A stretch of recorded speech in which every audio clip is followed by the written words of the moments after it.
Olá, pessoal! Nessa sequência de vídeos que eu vou estar postando para vocês, eu vou estar falando sobre função polinomial e função racional. Então, vamos começar definindo o que é uma função polinomial.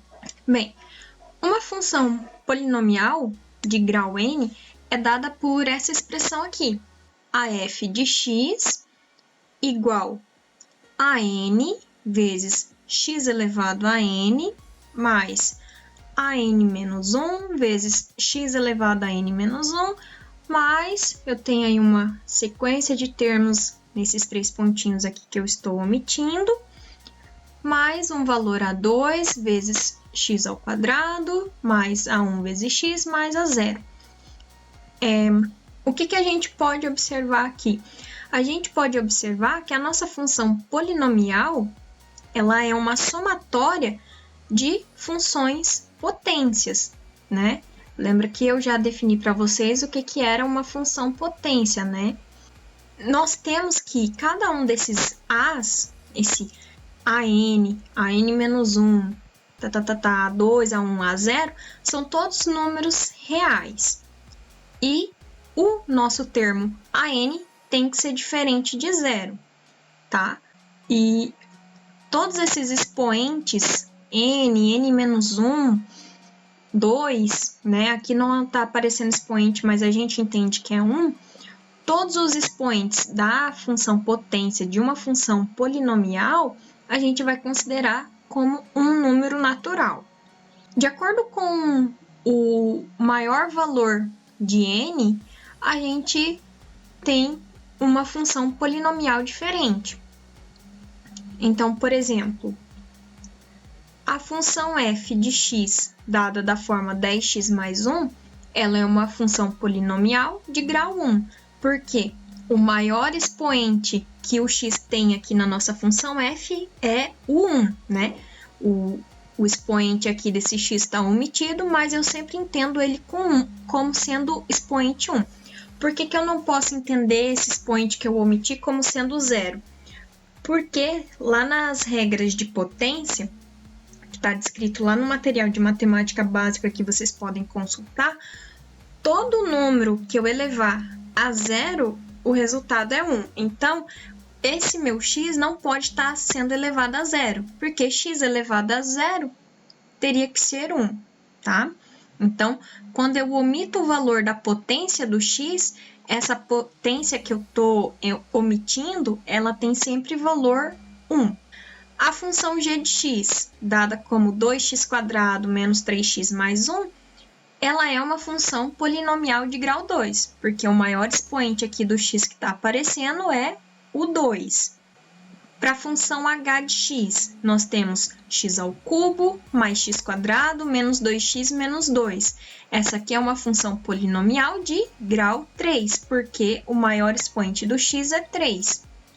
E a nossa função aqui p de x, dado como x à sétima mais x à sexta menos 3x à quinta mais 2x à quarta menos 3, ela é uma função polinomial de grau 7, porque o maior expoente aqui do x é 7, tá? A gente pode observar que essa função p de x, ela tá, digamos assim, incompleta, né? Porque não tá aparecendo aqui os termos com x ao cubo, x² e x, né? Mas isso, o fato de estar omitindo esses termos, não vai mudar o fato de que a minha função p de x aqui é uma função polinomial de grau 7, ok? Outra coisa que nós podemos reparar é que nós já estudamos funções polinomiais de grau 1 e grau 2, né? Uma função polinomial de grau 1 nada mais é do que a nossa função linear, que a gente já estudou. A função polinomial de grau 2 é a nossa função de segundo grau, que a gente também já estudou.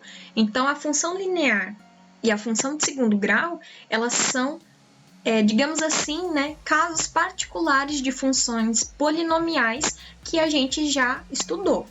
Então, o nosso objetivo aqui é estudar as funções polinomiais de grau maior do que 2, né? Porque as funções de grau 1 e grau 2 a gente já estudou.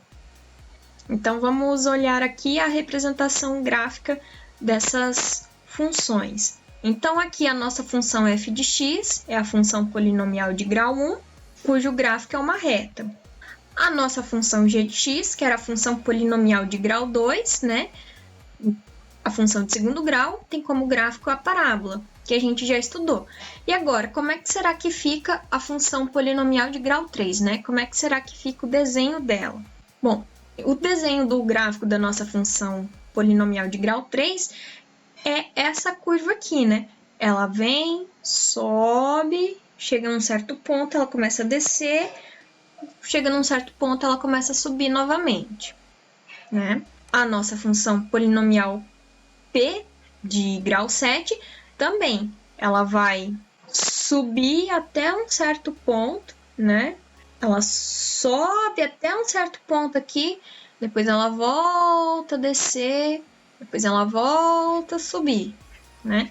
Então, as nossas funções polinomiais, elas vão ter mais ou menos essas representações de uma curva que sobe, depois desce, depois sobe, né? Esses morrinhos assim. Depois, se vocês quiserem, vocês podem clicar aqui, ó, nas funções aqui e ir trocando, né, funções de outros graus. Por exemplo, se a nossa função p de x fosse uma função de grau 6, o que ia acontecer, né?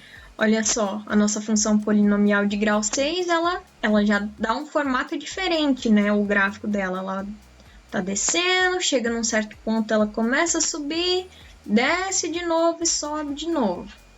Então, para a gente fazer a representação gráfica de uma função polinomial, 2 pontos não são suficientes, 3 pontos talvez não, 4 pontos também talvez não seja suficientes. Então, para uma função polinomial, a gente vai ter que tomar uma listinha aí de pontos que a gente possa fazer a representação gráfica dessa função e lembrar que a hora que a gente for fazer a ligação entre esses pontos, nunca traçar retas, certo? A gente traça curvas por esses pontos que a gente determinou para o gráfico da função, ok? Então, no próximo vídeo, a gente vai trabalhar com a expressão gráfica de uma função polinomial.